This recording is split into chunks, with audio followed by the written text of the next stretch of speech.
Welcome back to the Brick Paddock, where I showcase my LEGO collection. Today we'll be checking out the Volvo FMX truck and Volvo EC230 electric excavator.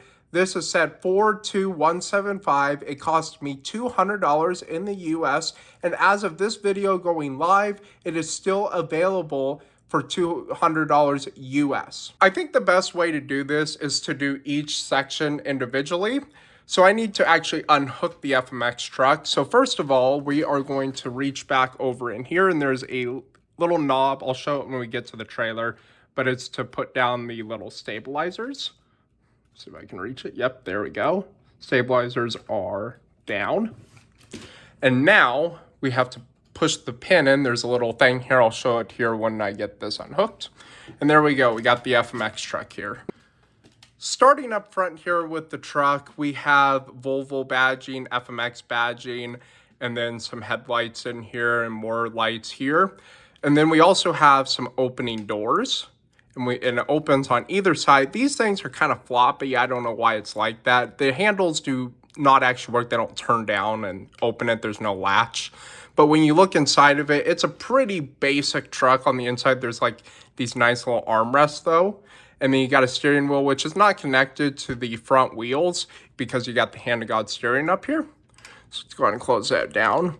And then up here we have some little air horns with some caution lights. And then of course the hand of God steering to steer it around. And I think that is way better than trying to reach in here and steer it. But wait, there is something with this cab that you would not expect. So if you pull this pin here, and you can see the Volvo lettering here, if you pull this pin, the cab will actually flip up where you have a working engine. So if I were to roll this back and forth, you can see the engine moves up and down, up and down. So this is a 6-cylinder engine. It's not electric like the Excavator is, but I really like that they made the inline 6-cylinder and the cab to be flipping up. Now with the cab, if you kind of tip it like that, it can be a little front heavy if you're not careful, but usually you're not driving this down the road with the cab tilted up. That's not very safe. So let's go ahead and put that back down.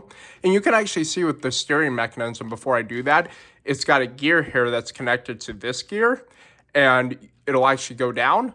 And then it takes a little bit of lining up, but once you have it lined up, you push the pin back into place, and your steering is back to normal. Moving on, we have some gas tanks here. We have a little battery box that says Volvo on this side. I believe it's a battery box. And then we have the kingpin here. So the kingpin, all you got to do is you push it like this to lock it, and you push it like this to unlock it. Moving on down, we have lights, of course, and then some caution markings, and then Volvo on the mud flaps. So what you see here is the base configuration for the FMX truck. The real FMX truck actually comes in a single rear axle, a double rear axle, or even a triple rear axle. I kind of wish this would have came in a double rear axle, but this would actually be longer, and I'll talk about the length later on. And also it would be more expensive because there'd be more parts, and it distributes the weight pretty well with this, so I don't really see a need to put a second axle, but in my opinion, it probably would have looked better. Also on the subject of the rear axle, you can see here that they've actually replicated the dually. They actually took 2 of these thinner tires and put them together to make it look like a dually, which I think is really cool because sometimes they'll put just a big fat rear tire on, and I guess you could call that a dually, but this is an actual real dually. Putting this back down, we're going to put this to the side and start on the trailer. So starting up with the trailer here, we're going to unload everything and go through each thing individually. So first up, we have this. This is a battery box, an industrial battery box that has some chains where you can actually hook it up to the excavator, which I will show here in a little bit. And then when you open it up, you can actually see some electrical components in there. This side over here does not open up. But if we close this and look over here, we can see more fan decals. And if I move this chain up, we actually have a little charging cord here. So if I were to unplug this, which sometimes the other side breaks off, and unravel it, you can actually hook this up to the excavator, which I will show here in a little bit. But then when you're done with the cable, you just wrap it back up like so. which I think is really cool that they added that little bitty detail to it. We're going to go ahead and put the battery box to the side and start focusing on the main show here, and that is the Excavator. So I'm going to take this Excavator off. I could unload it the way it really should be unloaded, but I'm going to just take it off like that, and we're going to go through this. So this is the EC230. Lego is actually coming out in August with an EC500, and that is a full bigger version of this one, and it also has electric motors. And with this, even though it does say electric, this is not powered by electric motors, but it is powered by air. And you may say, hey, what do you mean by air? Well, you can see here we've got some air lines here going to some hydraulics. We got a hydraulic here and a hydraulic here. So let's get into how all of this works. So on the back here, we have some switches. And if I were to flip this one here, flip that back, and I pump it, it actually lifts up. With the pump, it's pumping air into these hydraulics. And if I were to switch this back to its neutral position, and then if I were to switch this, you can see here that it goes up, or you can switch it this way and pump it and it goes out. So what's going on here? We got these hoses running in here, and these are valves. And so in here, there's not really a good way to show it because it's covered, but there's hoses hooked up to these valves, and these valves choose, okay, I want to go up, pump this up, and I can go up. Or if I hit it this way, you can hear it releases the air and then brings it down. This is actually my first ever pneumatic set. That's what they call this. And I think this is really neat that they did this. It's a little change up from the electric motors. I think these pneumatic functions work really well for what they are. I kind of like them more than just regular old knobs. And speaking of knobs, I actually have a Excavator from a few years back that does have the knobs with it. So there's a knob on the back, and you have to just kind of turn with it, and it's a little slower. And then you got a knob on the other side, I believe, right here, that actually makes it go like this. And you have the non-pneumatic hydraulics for this one. And in terms of size, this one is a lot smaller than the Volvo. One downside I'd like to point out here, you can see this bucket here is a regular bucket. This one here, they did, instead of one, I wish they would have done one big bucket instead of just these two buckets put side by side, because it kind of looks kind of stupid. But I guarantee you, if they made a separate bucket mold just for this, it would also drive the price up. So let's put this actually back up to its higher stance, about right there, and then lock it. This actually, if you put this in the middle, it locks it. Let's talk about some other stuff with this Excavator. Of course, you have the tracks, which don't really work well on my hard desk, but if you were to put it on carpet or an uneven surface, these would actually move. To make my point across, I have a little washcloth here, and we're gonna put this on top of here, and you can see what I mean now. Now the tracks are moving back and forth, but as soon as you get over here onto the desk on a smooth surface, it just kind of slides. Another nice touch they did is these railings here, and then you also have a little mirror here so you can kind of see what's going on. I'm not sure how the cab operator would be able to see that, but theoretically, you could have a guy come in here and come up here and then get in up here and inspect the stuff. And then we also have EC230 and then electric markings on this side. Spinning it around to the back, we have Volvo markings with some cool taillights. I love the way these taillights look, even though they are stickers. And then you can also see some high voltage markings. Moving it to this side, we have the cab here, and the door actually does open. And inside you can see there's a little monitor screen with a bunch of controls. And then you have these little joysticks here with a seat inside. And so when we close that up, and you also see you have a mirror here.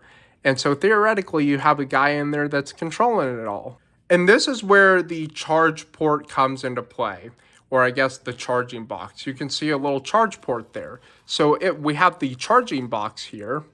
So I'm going to unhook this and unravel this, and then you can actually plug in the electric excavator right in there. And then theoretically, when you're not using this, you have this on the job site and you can hook it up here and let it charge. So let's go ahead and unplug this, move the chains up here, and then ravel it back up. And then it's ready to be put back onto the trailer. So I said before with this is that this excavator can actually pick this battery box up. So we need to actually put, that is the wrong side, we need to lift this up, and then we need to lock that, and then we need to put this up here. Get it kind of about right there. You can see these little clips here, and you can actually put the two chains and stick it like there, right there, and then on the other side, stick it on the other side, and now the excavator can actually pick up the battery box. Theoretically, it takes a little bit of persuasion to do it. You lift it up, you lock it into place, and there we go. We got the electric excavator picking up the battery box. It is a little bit heavy and you kind of have to do a little push intensive to get it and kind of hold it, and then you have to lock it and then it should stay. And then you bring it over and you put it onto here and then you would unhook it. But I am not ready to put this on the trailer yet because we still have to talk about the trailer. So I'm gonna go ahead and unhook this on both sides and put this to the side and put the electric excavator to the side. The trailer here is not a simple trailer as you might think. On this side, oh, it looks pretty standard, just a trailer. But no, if you flip it over, the little knobs appear here, and these do two different functions. The first one, you can actually put the ramps down so you can load up the excavator and drive it up onto the ramp. And these other ones you don't want to touch until you hook it up to the truck, but it puts the stabilizers up and down. And then on here we have some caution markings which can be put down when we're loading the excavator, because when we load the excavator is too wide, and then when it comes and gets put onto the little holding areas like the little stops here, you can put these back up and it warns drivers that are coming up on a lane that, hey, this is a wide load. You may not want to come that close to it. Now it's time to load up the electric excavator. So we're gonna slide it over here and we're gonna load it up and back it up onto here. We need to put the caution markings down because it's a little wide. Back it up onto here. And then it's on the stops here. And now we have to put the release of the valves to about like that, and then release the valve there. Make that about like that. And then release this valve and make it go all the way down as far as it can. Put this valve here, and there we go. It is on the truck. We can put the little caution markings back up so we can warn oncoming drivers that there is a wide load. Turn this knob and put the ramps back up, and voila, we got the excavator here. I forgot to put the battery box on there. I'll just use my hand of God crane arm and put it on there. And you can see this does not move around because it has these little guides in here. And now we have to take the FMX truck over here, and then we have to unlock the kingpin, which it's already unlocked. And then we back it up. It's now hooked on there. Lock the kingpin. Put the stabilizers up. And there we are. Now we can go to the next job site. So like I've said before, this thing is absolutely massive. So I have a little handy dandy tape measure here, and we're going to measure this from about right there. Lego says it's about 26.5 inches long. And yes, I do believe that is about 26.5 inches long. For reference, my desk is about 3.5 feet long. This is about a little over 2 feet long. Now that I have shown the base set, we are going to see what this trailer here is capable of hauling. So I'm going to pull the EC230 off of the deck, and we're also going to pull the battery box off now Now we just have the truck and the trailer. I have the Volvo L120 electric wheel loader from my review, and we're gonna see if it fits onto the FMX truck and trailer. So we're gonna put these caution markings down and drive it up on here. And yes, it does fit on here, and it actually is a really good scale. And if you were wondering, this excavator is, I looked it up online, is supposed to be about the same size of this. It's a little bit bigger. It's kind of to scale, kind of not, but it does look good regardless. Let's go ahead and back this off of the trailer and try something a little bit more extreme. I have the rover, the LT80 moon rover here, and this thing can fit on there. It is very oversized, and it will actually not fit if it's extended. This is shortened as it is right now because it's better for storage, and this is actually how you would transport it. But you would transport it probably on a ship and not on a trailer like this, but it does fit regardless. Go ahead and take this off and try something else. We're going to try the $50 to $60 range of cars from the Technic series. You may recognize this from my Supra video. So we're going to try to see if it'll fit on here. And yes, it does fit on there, and it fits on there quite well. It's not too oversized, and it's the perfect length. So I believe that the Corvette, the Koenigsegg Jesko, the Huracan Technica, the upcoming Valkyrie, the upcoming Bronco, and the upcoming Ferrari FXXK would all fit on here because they're about the same scale as this. And take this off of here, and we're going to try something really extreme with the cars. So what we have here, and I don't believe it's going to fit, but we'll try it anyway. The P1. No, it does not fit on the trailer. This thing is way too big. I just kind of wanted to see if it would fit, but yeah. The P1, nope, it ain't gonna fit. This trailer is really great at hauling construction equipment, just like the EC230 excavator. It'll be interesting to see if people will try the EC500 excavator, which I will probably not get because that is over twice as expensive as this, and you only get the excavator with the same amount of pieces almost. But yes, it is really good for hauling construction equipment. I wanted to show off all of the construction equipment about this scale. I have the dump truck from the dump truck video, the tipping dump truck here. And then I also have, of course, the electric front end loader. These are all pretty much the same scale. This one's a little bit smaller, but it's still a really good scale. But I think this is the perfect trio of construction equipment that you can buy that isn't going to break the bank. This one may break the bank a little bit because it's a little more expensive, but this is $50. This is $120 in the US. And then this is $200. So what you see here is about $370 for all of this, which is not bad in my opinion. This is actually the first tariffed set that I have. I explained that in my front end loader video. This is a kind of a pricey set for what it is, but I really wanted it to go along with this. And at the time of buying this, I didn't know that this was actually coming out. And so I had to get this also to go with the excavator and the dump truck. So also doing a comparison, this is a Volvo set, this is a Volvo set, this is an unlicensed set. So this one is obviously going to be a little bit cheaper than these because these are licensed and the licensing is expensive for these. In terms of powertrains, this does not have a visible engine in it, but theoretically this would probably be a V8 or an inline 6-cylinder. This is an inline 6-cylinder, this is electric, and then this is also electric, which this one actually has replicated electric motors with it.